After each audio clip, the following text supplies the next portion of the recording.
Namo Mirabutsu.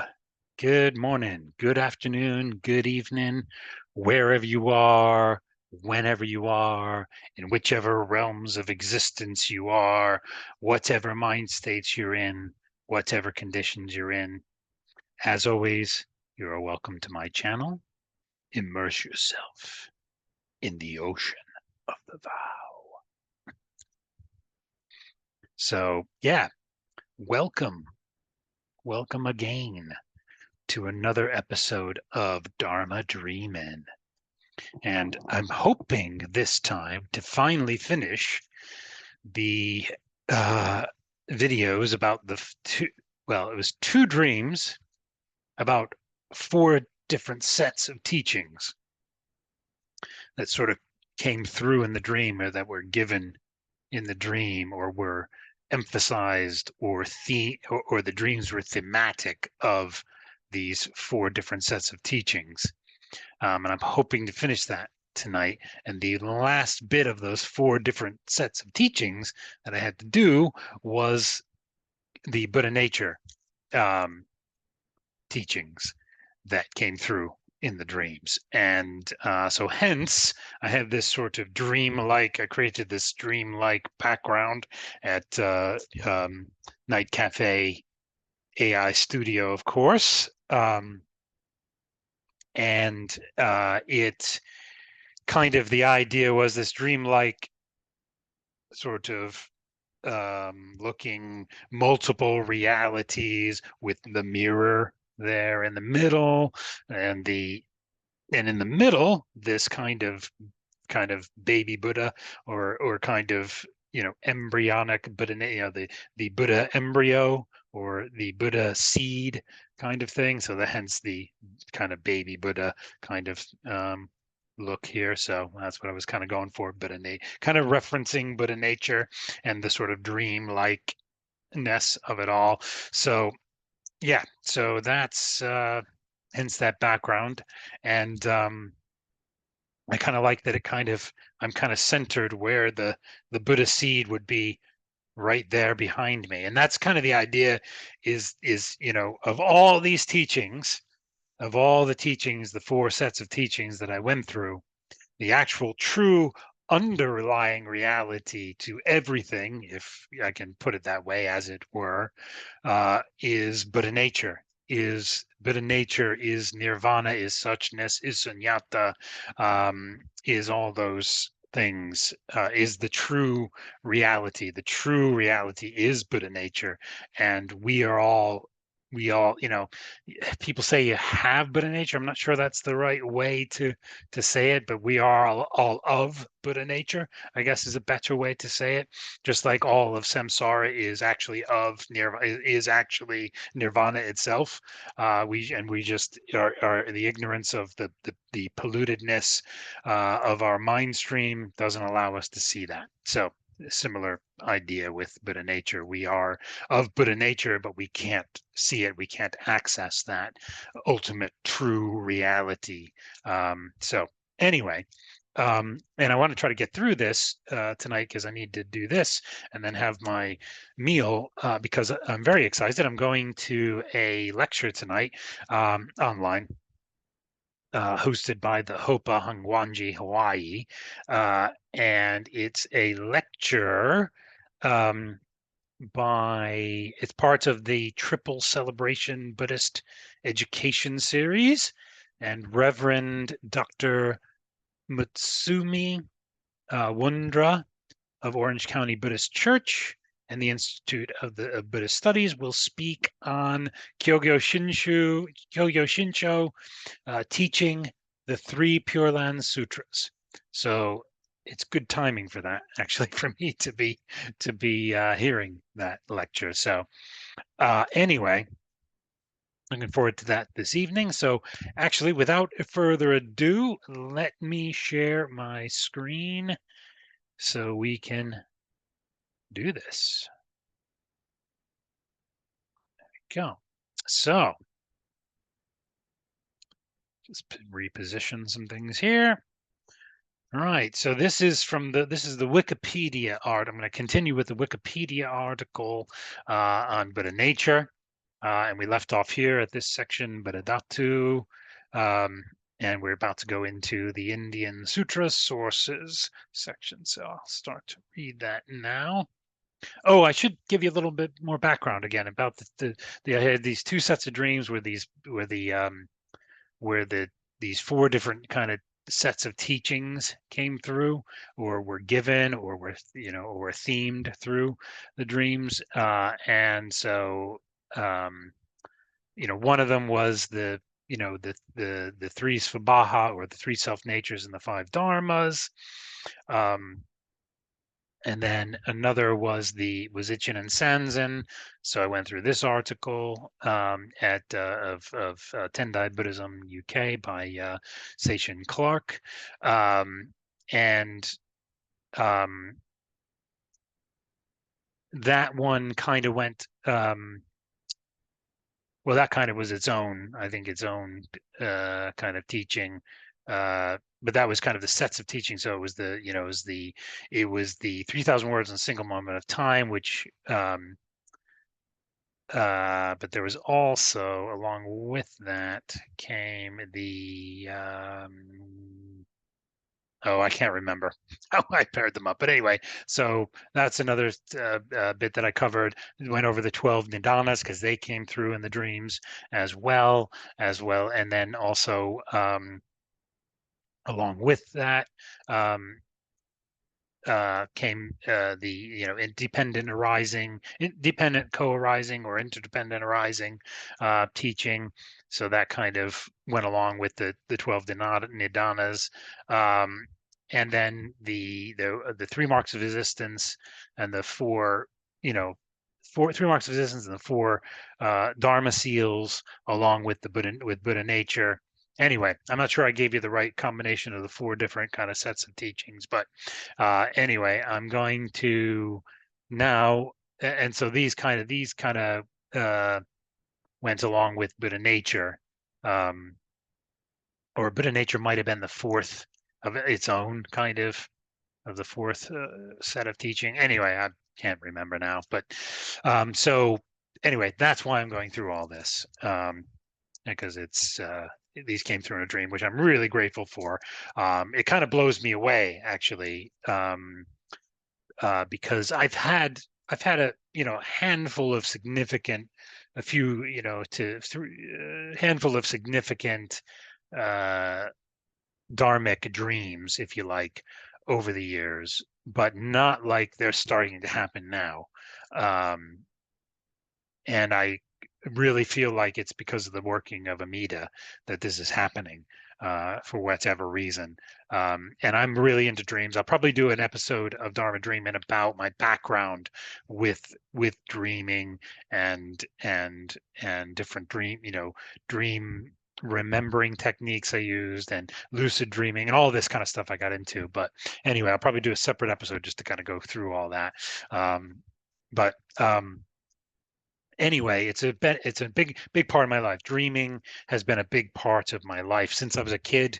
I've always dreamt really vividly, and had really kind of I would say significant events have happened in my dreams and had deep kind of meaning for me and things. And so eventually, when I became Buddhist, I put that in a Buddhist context and started looking into Tibetan dream yoga and different teachings about Buddhism and dreaming.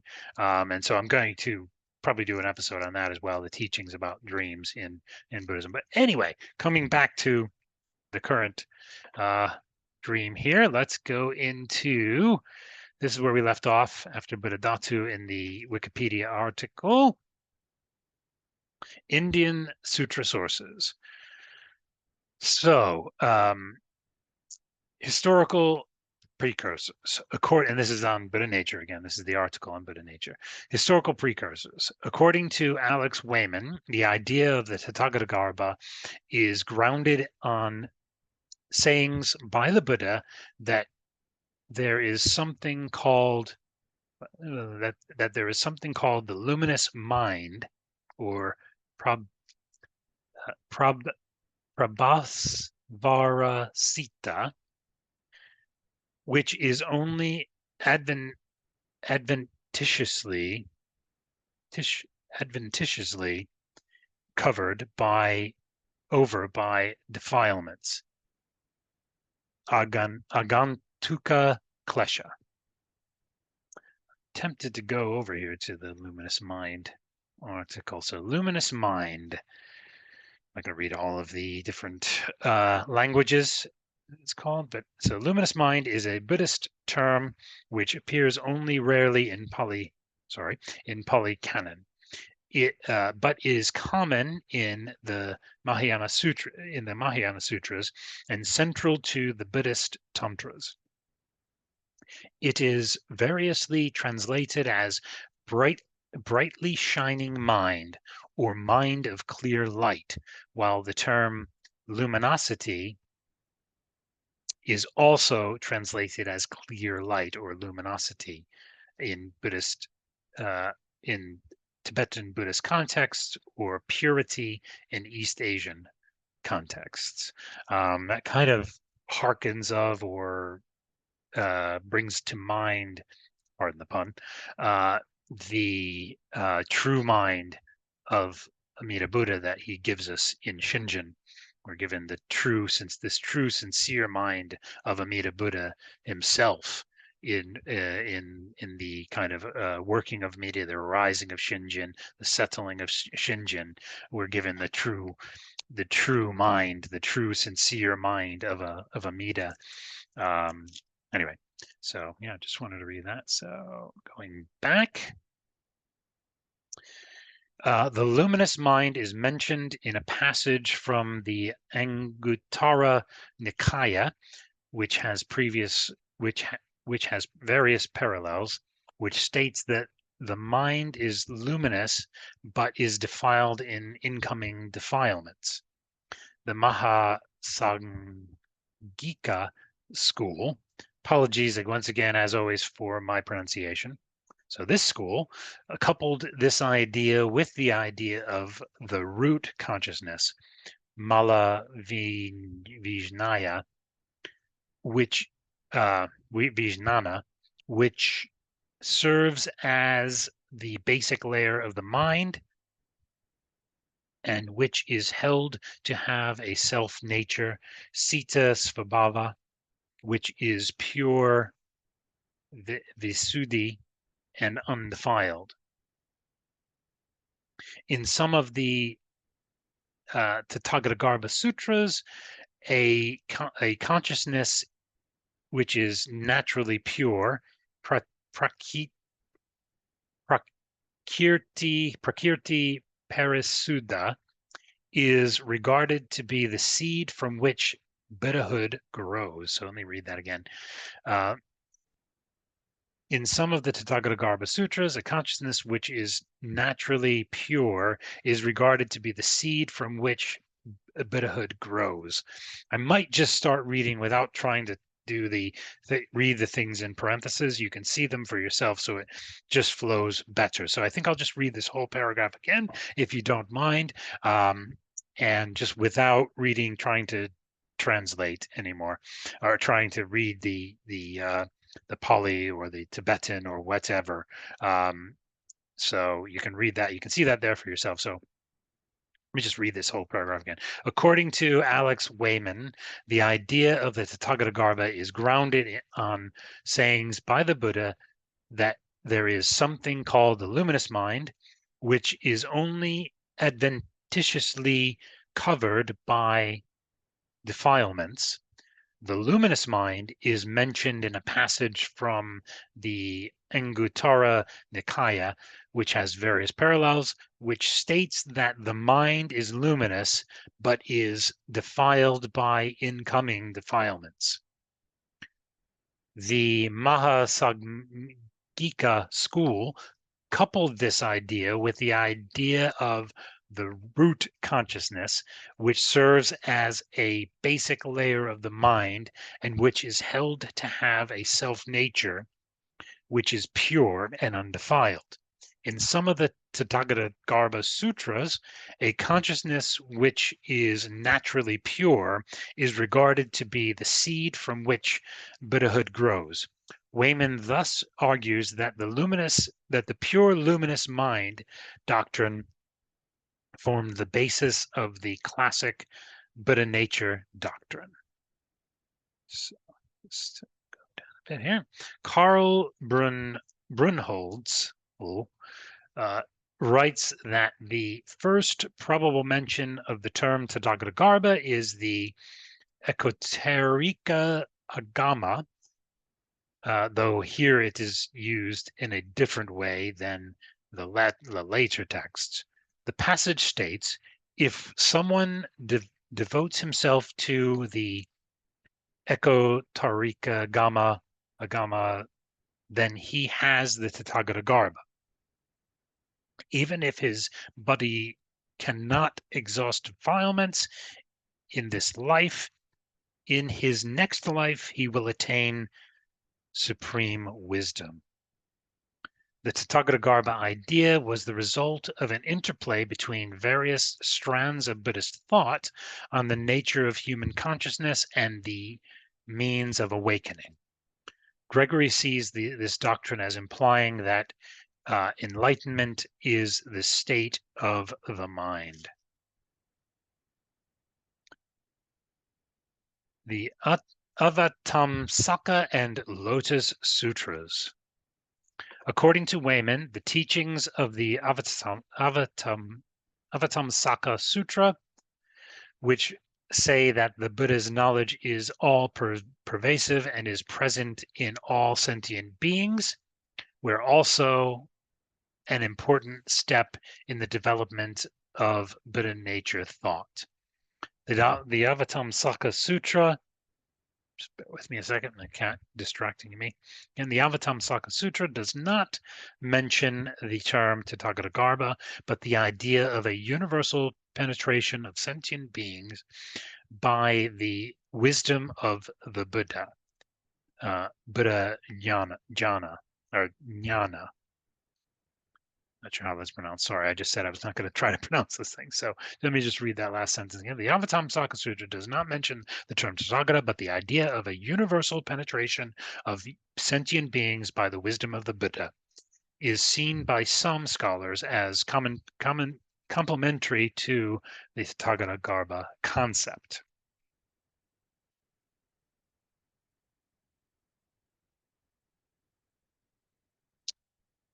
Okay. So, whoa, where'd I go? That was weird. Went up instead of down, even though I was trying to press down. Anyway, okay. So the Lotus Sutra, written between 100 BCE and 200 CE, written is the key word there, passed along through the perfect, very effective memorization and chanting techniques of monks for hundreds of years. So written down, it should say, not written. The Lotus Sutra, written down between 100 BCE and 200 CE, does not use the term Tathagata, but Japanese, sorry, my own little window is in the way here of what I was about to read.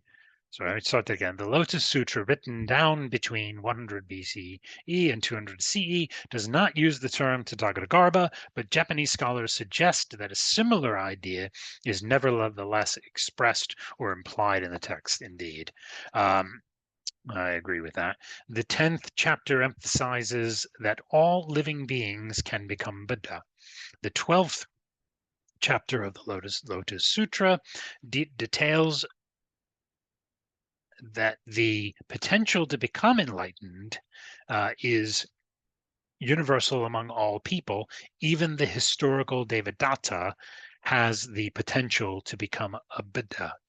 East Asian commentaries saw these teachings as indicating that the Lotus Sutra was also drawing on the concept of universality of Buddha nature. The sutra shares other themes and ideas with the later Tathagata Sutras, and thus several scholars theorize that it was an influence on these texts.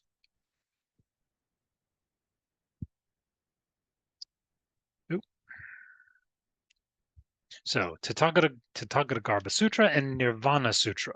According to Zimmerman, the Tathagata Sutra, 200 to 250 CE, is the earliest Buddha nature text.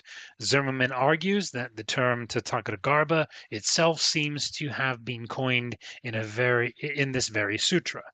The Tathagata Sutra states that all beings already have perfect Buddha body. Within themselves, but do not recognize it because it is covered over by afflictions. Indeed. The Tathagata Sutra uses 9 similes to illustrate the concept. So this is a quote from the Tathagata Sutra. This Tathagata abides within the shroud of the afflictions, as should be understood through the following 9 examples. Just like a Buddha in a decaying lotus, honey amidst bees, a grain in its husk, gold in filth, a treasure underground, a shoot, and so on, sprouting from a little fruit, a statue of the virtuous one in a tattered rag, a ruler of humankind in a destitute woman's womb, and a precious image under clay. This Buddha element abides within all sentient beings, obscured by the defilement of the adventitious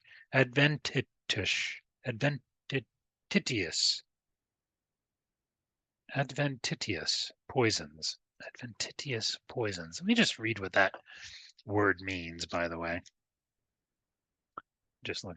Adventitious. Adventitious. Let me see. I have never encountered that word. I've heard of advantageous. I think that means something else. I mean, it does definitely mean something else. I know what advantageous means, but so let's look at this. What does it say? Adventitious or adventitious? Happening as a result of an external factor or chance rather than design or inherent nature. Coming from outside, not native. And in biology, formed accidentally or in an unusual anatomical position. Botany, produced in an unusual part of the plant.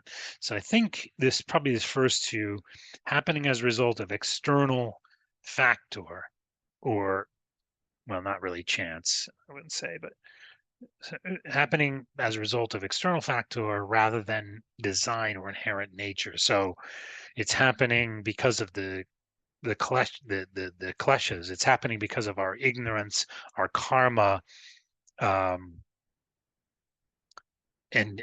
by saying rather than design or inherent nature, the inherent nature is Buddha nature. So the kleshas aren't coming from it's coming from outside. It's coming from our ignorance, the pollution of our mind stream, that that are covering Buddha nature and blocking us from it.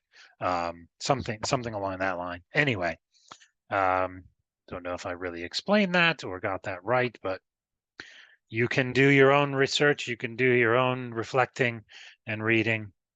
I'm just taking you along for the ride on my own, reading and reflecting. So,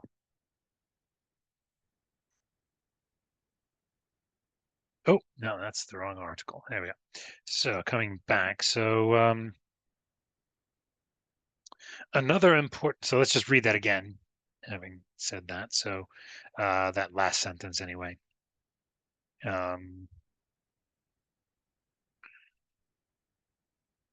This Buddha element abides within all sentient beings, obscured by the defilement of the adventitious poisons. So yeah, the poisons from our mind stream, the poisons from, you know, our karma, our ignorance. Well, ignorance is one of the poisons, actually. So, all right. So another important and early source for Buddha nature is the Mahayana Mahaparinirvana Sutra, often called just the Nirvana Sutra. Possibly dating in the 2nd century, well, possibly written down in the 2nd century CE. Some scholars like Michael Radich argue that this is the earliest Buddha Nature Sutra. This sutra was very influential in the development of East Asian Buddhism.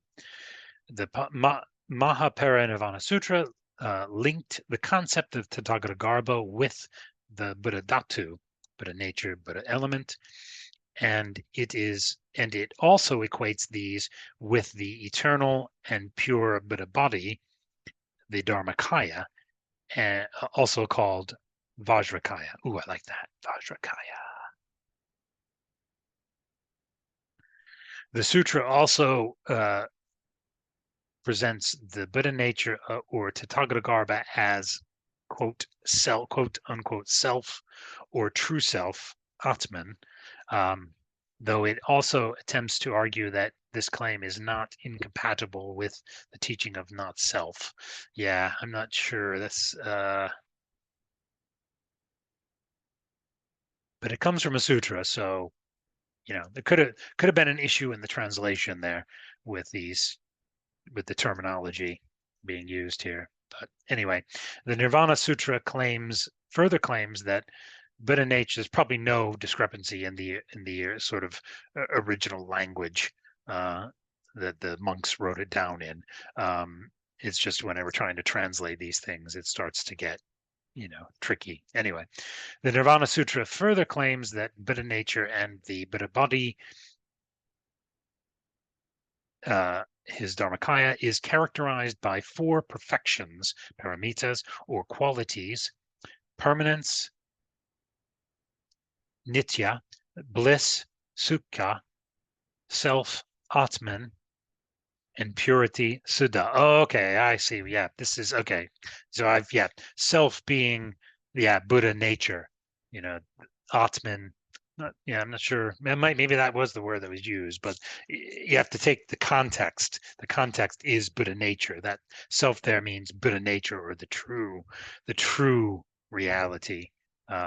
There of the 4 teachings. Yeah, we talked about these 4 teachings in one of my Dharma dialogues with these the 4 perfections or qualities in one of my Dharma dialogues with Kyokan. We discussed that. So anyway, other important Buddha nature sutras. Other important Buddha Tathagata sutras include, I'm not going to try to say the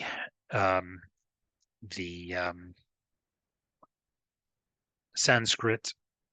So the Lion's Roar of Queen Shrimala, circa 3rd century, was written down, which discusses the Tathagata along with other key Mahayana doctrines like the one vehicle and the luminous mind, and links them to Buddha nature thought. Yeah, see, it all does intersect. It all does link up. It all is congruent.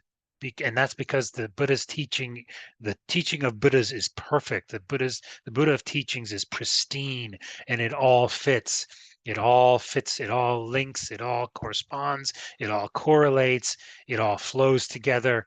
And the only confusion of it is us, is us trying to interpret it and read it. So yeah, furthermore, oh wait, yeah, similar to Buddha nature thought. This sutra also states that this sutra also states that the mind's luminous nature, while being empty of adventitious defilements, is not empty of limitless Buddha qualities. Furthermore, the sutra, this sutra we're talking about, the Lion's Roar Sutra, also says that the Tathagata is the basis of both samsara and nirvana, and equates it with the Dharmakaya, which is described as permanent, eternal, everlasting, and peaceful. And that all equates with the Nembutsu, the true and real Nembutsu, and Shinjin.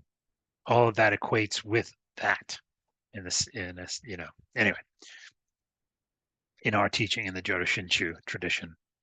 Anyway, Anuta. So I'm not going to try to say this. So the next sutra is talking about that involve Tathagata related teaching is the teaching of neither increase nor decrease sutra.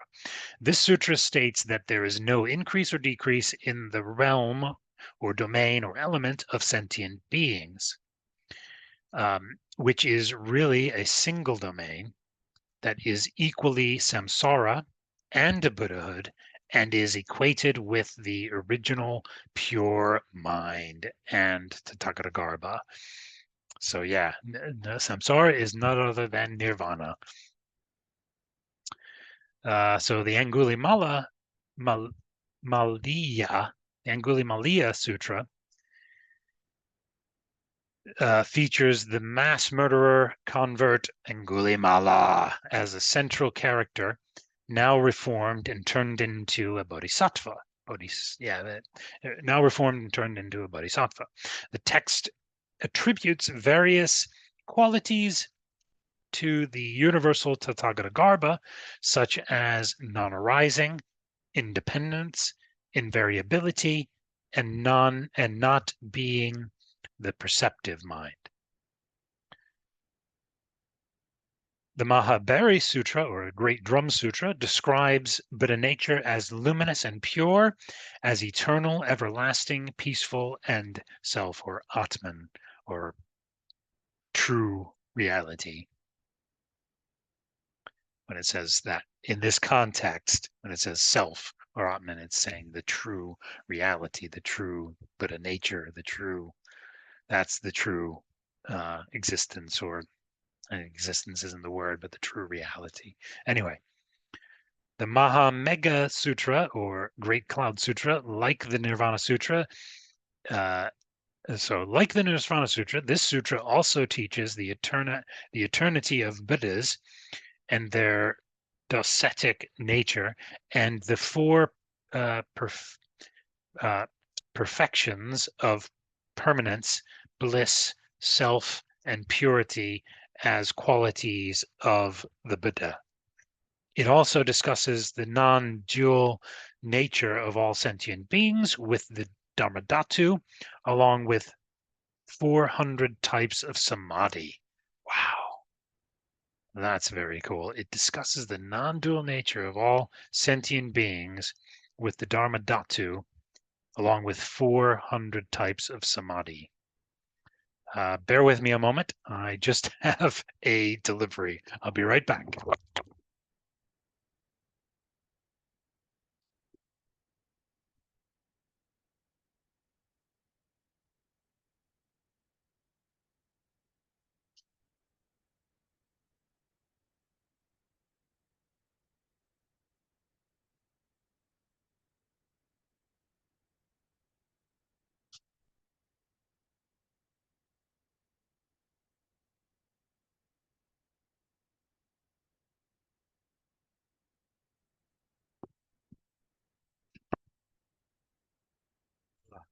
Unrehearsed, unscripted, teleprompter free here on the Gunkai channel. Sorry about that. And I just don't have time to edit videos, so it is what it is. So there you go. So where was I? So I was just, yeah, there we go. So I think there it is. Yeah, so non-dual. So I love that. Dhammadatta along with, so it also discusses the non-dual nature of all sentient beings with the Dharmadhatu along with 400 types of samadhi. The Dharanis, oh no, what am I doing? I'm trying to pronounce it. So this sutra, is the key source for this sutra here is the key source for this uh so the Ratna Gotra Vibhaga, which is a commentary. So this sutra is the key source of this commentary. This commentary's 7 main Vajra topics. I love it. 7 main Vajra topics. It explicitly points out that the nature of the minds of sentient beings is fundamentally pure. It's hard for me to fathom. I just have to say it really is, But I know it's true because I believe the Buddhist teachings. I see the truth of the Buddhist teachings. So I know that's true. But it's just, you look at human beings, you look at sentient beings, and just human beings alone, it's hard to just get your head around that. That are fundamentally pure. But I mean, I know that because we're Buddha nature. We are of Buddha nature. So, obviously, but it's just sometimes it's just hard to get. It's hard to fathom that. And that's what all this is about. It's hard to, and of course it is. First, hard for me to fathom. I'm a bamboo. I'm an ordinary being full of, blind passions, kleshas, ignorance. So of course it's hard for me to fathom Buddha nature. So anyway, the Lankavivarta Sutra compiled, written down, compiled and written down. Compiled is good. Yeah, I like that. That's a better word than just saying it was written at this time. Compiled. That's a much better word. 350 to 400 CE. Synthesized, so the Lankavivarta Sutra that we went over in the first video, or the teachings from that we were going over in the first video about the sets of teachings that were offered or given in my dreams. The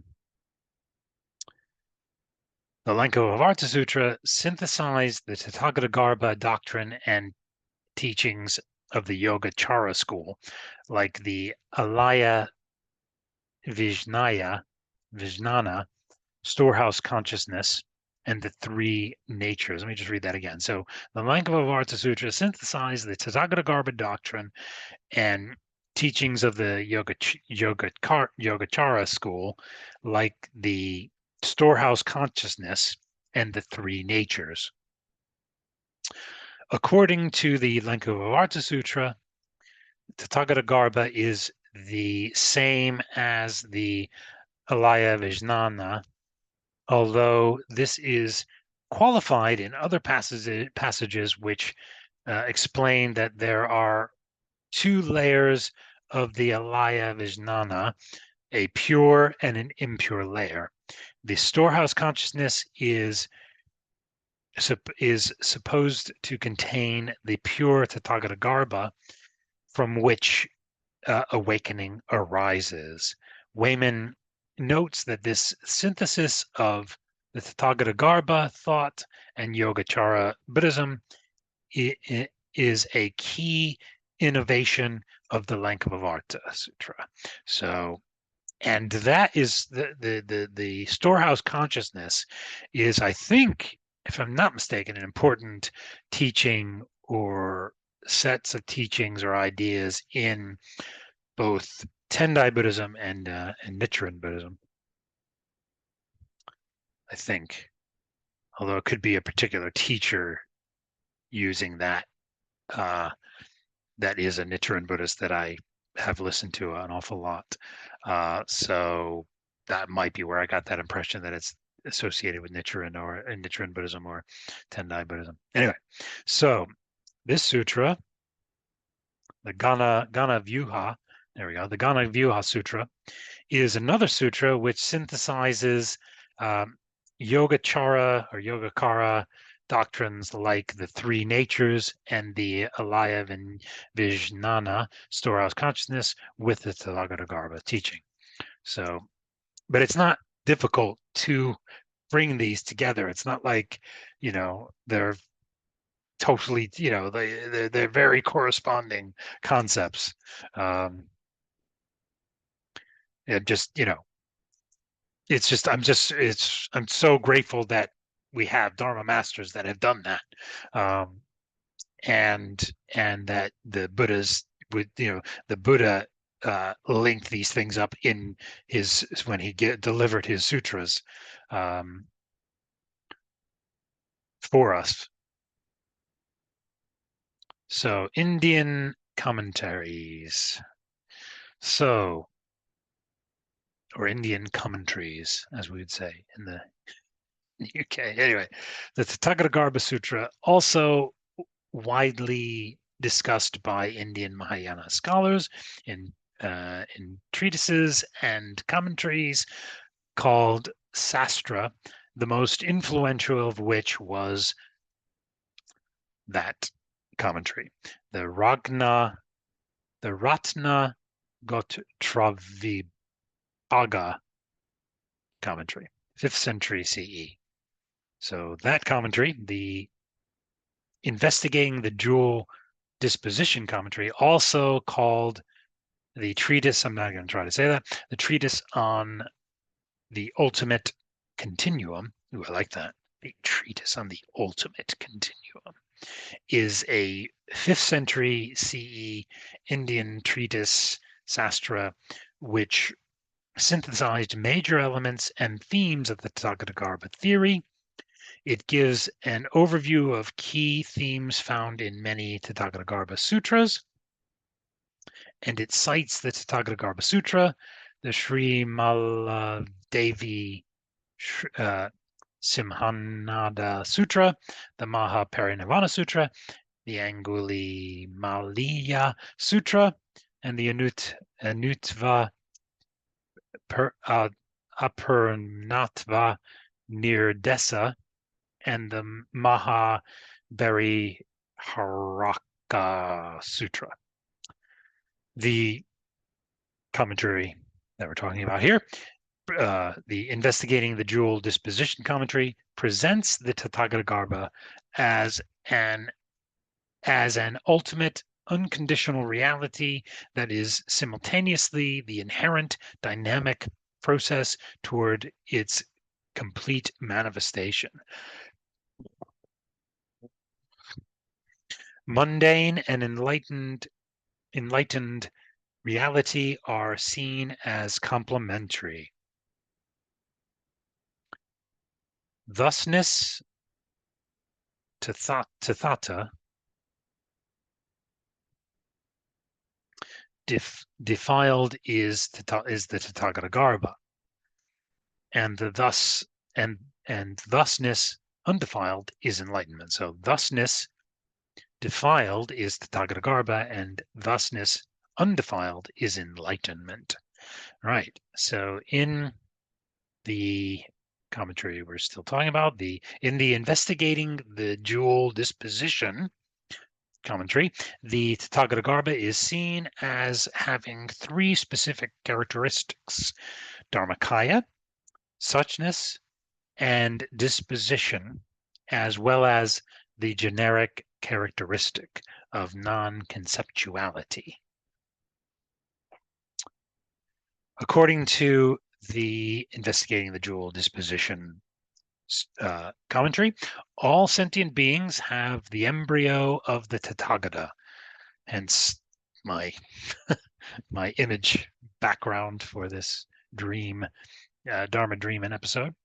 According to the investigating the dual disposition commentary, all sentient beings have the embryo of the Tathagata in 3 senses. The Tathagata's Dharmakaya permeates all sentient beings. The Tathatha is omnipresent, and the Tathagata's species, or gotra, a synonym for Tathagata occurs in them. It's amazing how precise is Buddhist teaching and the analyses and commentaries of our Dharma masters. How precise. It's just mind-blowing. The minds of our Dharma masters, it's just amazing. Anyway.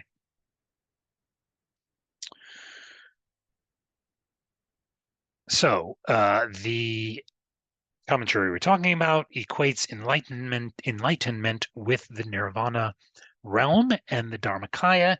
It gives a variety of synonyms for Garba. The most frequently used is Gotra and Dhatu. And again, I keep all this, when it says, it's, equates the enlightenment with the nirvana realm and the Dharmakaya, the true mind of the Buddha that we are given, the true mind, the nirvana realm, Dharmakaya, true mind of the Buddha, true sincere mind of the Buddha that we're given in Shinjin, in the process of Amita's working of his vow and the arising of Shinjin and the settlement of Shinjin. It gives a variety of synonyms for Garba, the most frequently used being Gotra and Dhatu. This text also explains the Tathagata Garba in terms of luminous mind, stating that the luminous nature of the mind is unchanging, just like space. Boom. Other possible Indian treatises on Buddha nature. Takasaki Chikido notes various Buddha nature treatises which exist only in Chinese and which are similar in some ways to the Ratnagotra. These works are unknown in the other textual traditions, and scholars disagree on whether they are translations, original compositions, or a mixture of the two. These works are, and they're listed here. I'm not going to actually read all this because it's just kind of talking about the commentaries, not the teachings themselves. You can read that for yourself. So down here to the next section, the Madhyamaka school. Indian Madhyamaka philosophers interpreted the theory as a description of emptiness and as a non-implicative negation. Bhaviveka's Tarkajvala states, let's see who this is. Bhaviveka, also called Bhaviveka and Bhavya, was a 6th century Madhyamaka Buddhist philosopher. Alternative names, I'm not going to read all that. You can read that for yourself. So let me see if there's anything else. In Tibetan Buddhism, Bhaviveka is regarded as the founder of Svatantrika tradition of Madhyamaka, as opposed to, okay, that's just getting into specific schools. There's also another later author called Bhaviveka who wrote another set of Madhyamaka texts. He is sometimes called Bhaviveka II by modern scholars. So anyway, so Bhaviveka's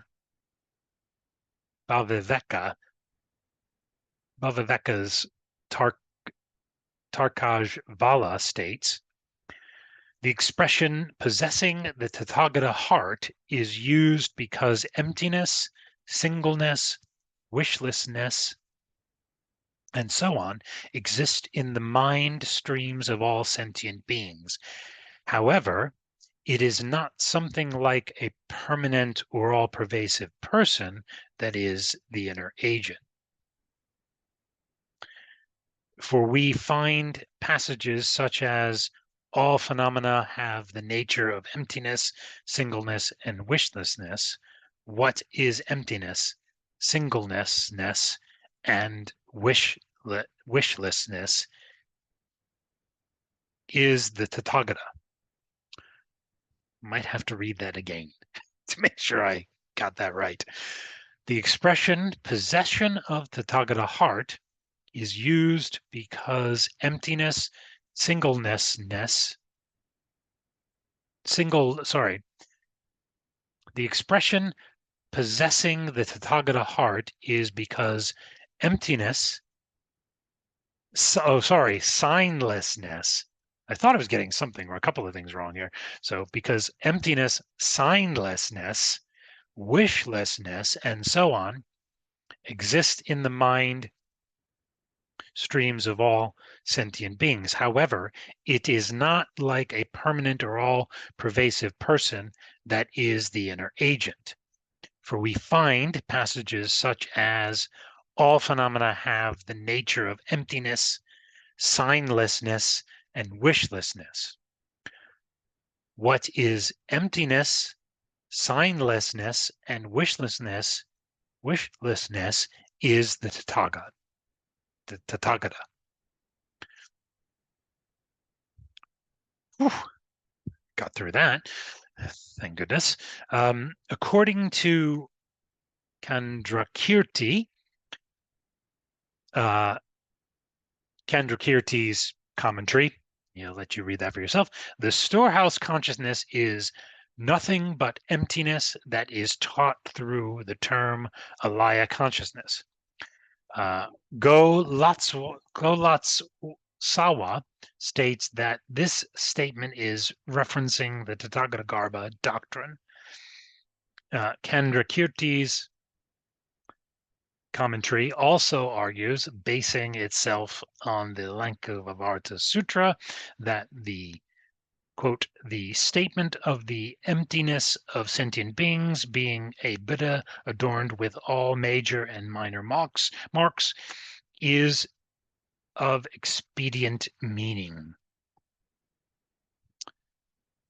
Kamalasila's commentary, you can read the title for yourself, associates Tathagatagarbha with luminosity and luminosity with emptiness. According to Kamalasila,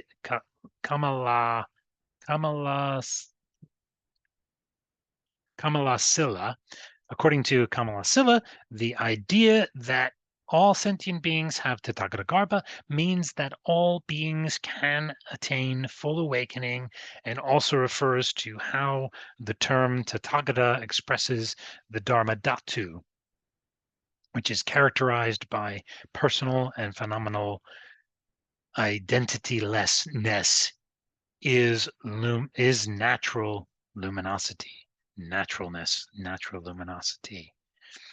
It's a natural thing. The natural thing is luminosity. The natural thing is Buddha nature. Paul Williams put forth. So let's see who Paul Williams is. And I should see who Kamala. I haven't been. Sorry, I've been doing this for any of these. So Candrakirti, or Chandrakirti, or Chandra, was a Buddhist scholar of the Madhyamaka school and a noted commentator on the works of Nagarjuna. Yeah, there we go. And those of his main disciple, Aryadeva. He wrote two influential works of Madhyamaka, the Prasanadapata. Sorry, he wrote these two works. We'll leave it at that. Okay. So and this is Kamala Silla, was an Indian Buddhist of the Nalanda Mahavihara,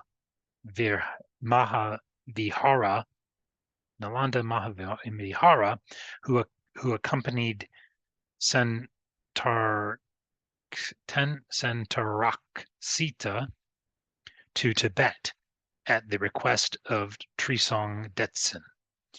He is considered one of the most important Madhyamaka authors of late Indian Buddhism, although little is known about his life. Well, so, and Paul Williams is Emeritus Professor of Indian and Tibetan Philosophy at the University of Bristol, England. Okay, so Paul Williams puts forward the Madhyamaka interpretation of the Buddha nature as emptiness in the following terms. If one is a Madhyamika, then that which enables sentient beings to become Buddhas must be the very factor that enables the minds of sentient beings to change into the minds of Buddhas. That which enables things to change is their simple essence and inherent existence, or inherent. That which enables things to change is their simple absence of inherent existence, their emptiness. Thus, I like how that's put actually. Thus, the Tathagata becomes emptiness itself, but specifically emptiness that when applied to the mental continuum. Yeah, and emptiness is, in this sense, isn't just, it's not a nihilistic concept. It's emptiness is suchness. Emptiness is Buddha nature. Emptiness is the Dharmakaya. It's not like it's nothingness. It's not voidness isn't nothingness. Voidness is the ultimate truth.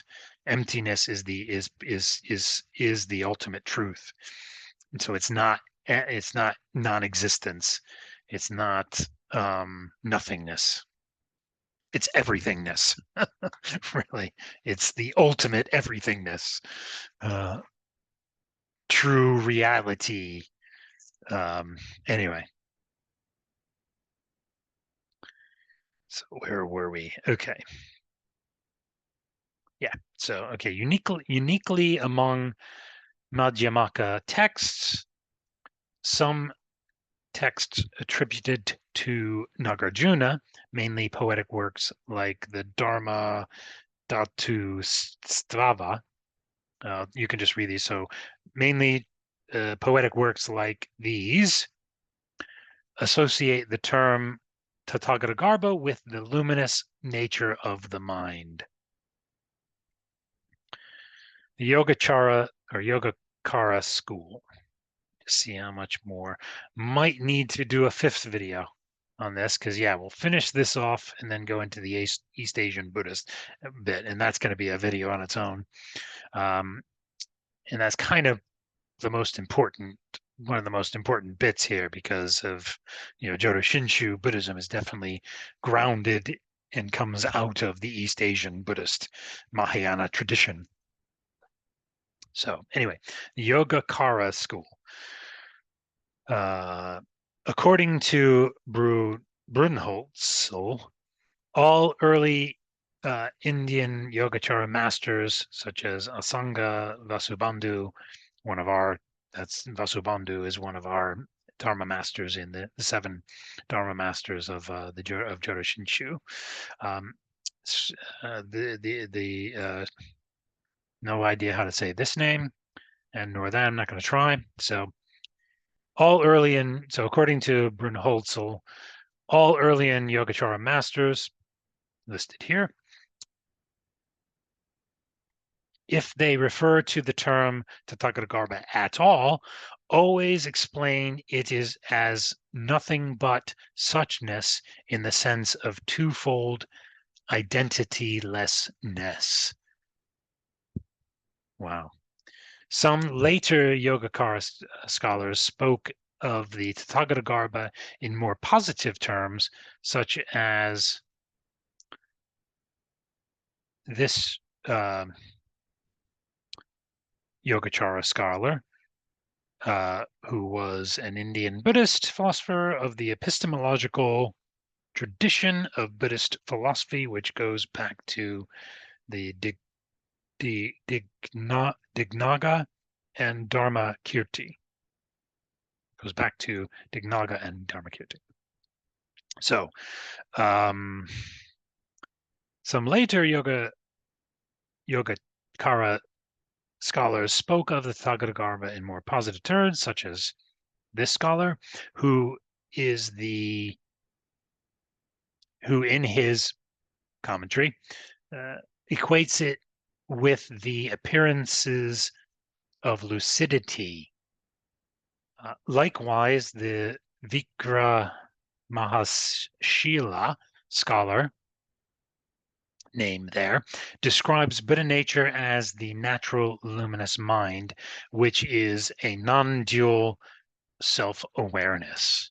Brunholzl also notes that for this scholar, this luminosity is equivalent to the Yogacara concept of perfected nature, which he sees as an implicative negation. This scholar also describes this ultimate self-nature as radiance, or shining forth, which is the capacity to appear.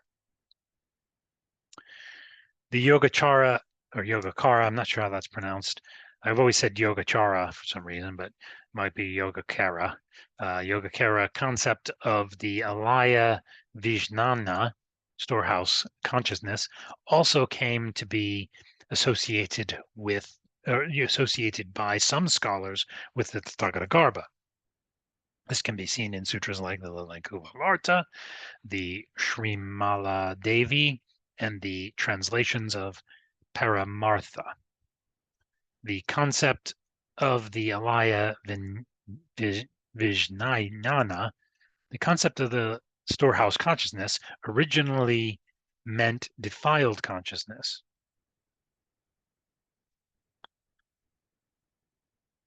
Defiled by the workings of the five senses of the mind. It was also seen as the Mula Vijnana, the base consciousness or stream of consciousness, mind stream, from which awareness and perception spring. Wow. Okay. So now I'm seeing where a lot of these concepts that we just use as a matter of course in Buddhism for all kinds of things. This is kind of where it all comes from. That's another reason I like to do these readings and reflect on these things, is to see where these things come from. So around 300 CE, the Yogacara school systematized the prevalent ideas of the nature of the Buddha in the Trikaya, triple body doctrine, in which the Buddha is held to have three bodies: Nirmanakaya, transformation body which people see on earth; Sambhogakaya body, a subtle body which appears to bodhisattvas; and the Dharmakaya, ultimate reality. This doctrine also this doctrine was also later to be synthesized with Buddha nature teachings by various sources, with Buddha nature generally referring to the Dharmakaya as it does in some sutras. And so in our tradition, the Shakyamuni Buddha was a Nirmanakaya Buddha of Amida Buddha, or the Buddha of beginningless past, I believe, as well. So there's some congruence there with the eternal Buddha.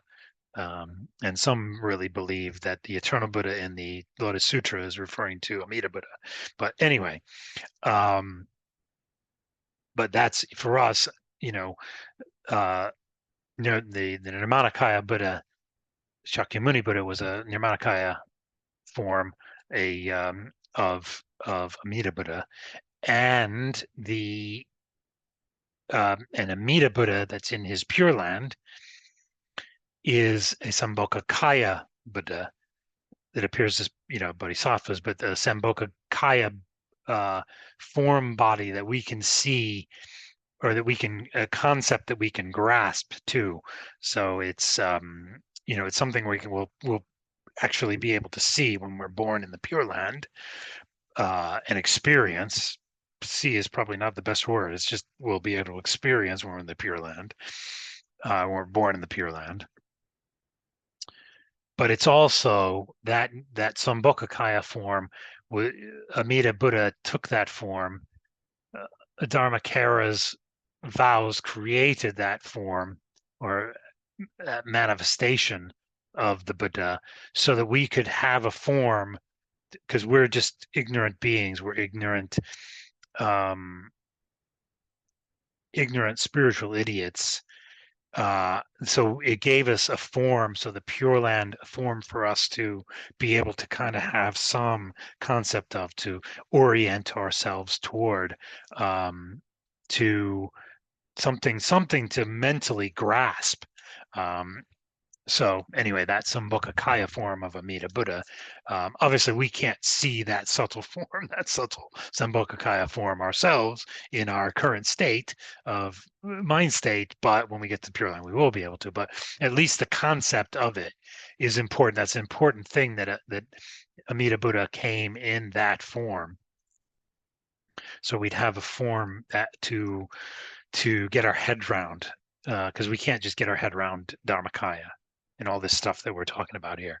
It's just obvious how mind-blowing it is. There's no way we can kind of grasp that, or get our head around it, or visualize that, or understand that, or experience that in any real, true way, that would be, something we could really grasp. So that's another reason that Amida Buddha came in that form. Right, so getting just to the last bit here. So the last paragraph. So here we go. The Yogacara school also had a doctrine of Gotra, lineage family, which held that there were 5 categories of living beings, each with their own inner nature.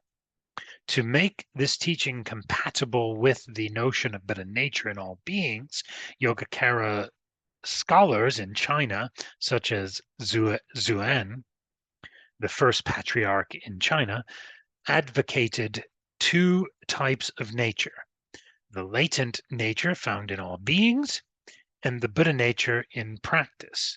The latter nature was determined to be the innate seeds in the alaya.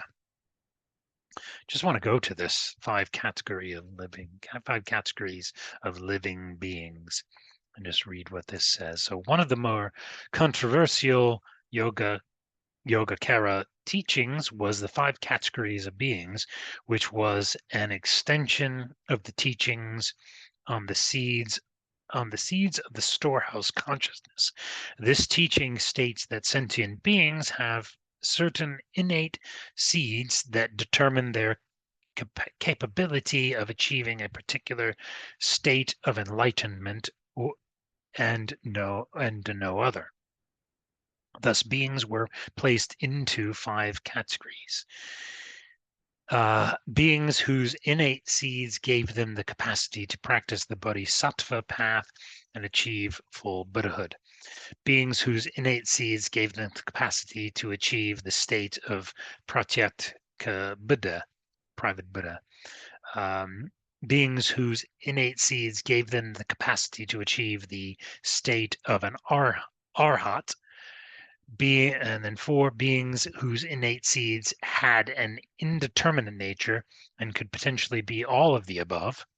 And then 5, beings whose innate seeds were incapable of achieving enlightenment ever because they lacked any wholesome seeds. And that's kind of what we are as bamboo. That's kind of what I'd say most sentient beings are.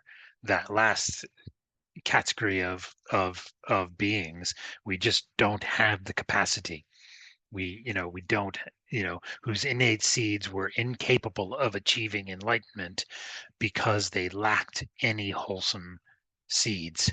And that's a good description, I'd say, of the bamboo. And that's why we need, for us ordinary bamboo beings who are just that way, need a Amida Buddha. We need a Amida Buddha's vow if we're ever to experience nirvana, if we're ever going to experience the realization of Buddha nature, of enlightenment, of that has to be there has to be an intervention, because we just lack the seeds. We just, we have Buddha nature, we have the Buddha seed, but we don't have the capacity for realizing it. And so I'd say the bamboo would correspond with the fifth category of beings here. The fifth class of beings, I was just going to say I was just going to call it that, the Ichantika. The fifth class of beings, the Inchantika, were described in various Mahayana sutras as being incapable of achieving enlightenment unless in some cases through the aid of a Buddha or Bodhisattva. There you go. Nevertheless, the notion, so that's nothing new. Jodo Shinshu is nothing new to Mahayana Buddhism. It's just, it's just there. Nevertheless, the notion was highly criticized by later Mahayanists who supported the universalist doctrine of Ekayana. This tension is important in East Asian Buddhist history, and later East Asian Yogacarans attempted to resolve the dispute by softening their stance on the five categories. So I'd say that Jodo Shinshu Buddhists kind of embrace both the Inkantika teaching with the doctrine of that all beings can achieve enlightenment because we have Buddha nature, but we can't. It's just that we bamboo can't achieve it on our own. We need to achieve it through Amida Buddha. We ordinary spiritual idiot beings, we need to experience that through Amida Buddha's vow, power, through Amida Buddha's light, through Amida Buddha's name, through Amida Buddha's mind that he gives us, through Amida Buddha's process of his working of the vow and the arising of Shinjin and the settlement of Shinjin, and bringing us to the state of non-retrogression in this life. And then when we die, we're born or unborn, as the case may be, in Pure Land, in Amida Buddha's Pure Land. So yeah, so there you go. So one more video should do it on for these dreams that I've had, these teachings that came through. One more Buddha on Buddha nature, the East Asian Buddhism section, because that's it. Because after that, it's the kind of modernist interpretations, and it's just like, no, not going to get into that. But I will go through the East Asian Buddhism section on Buddha nature here in this article. So thanks for joining me in my reflections and my readings and my reflections and my Dharma activity for today. And I'll just say some Nembutsu. Namo Amida Butsu, Namo Amida Butsu, Namo Amida Butsu, Naman Nabu, Naman Nabu, Naman.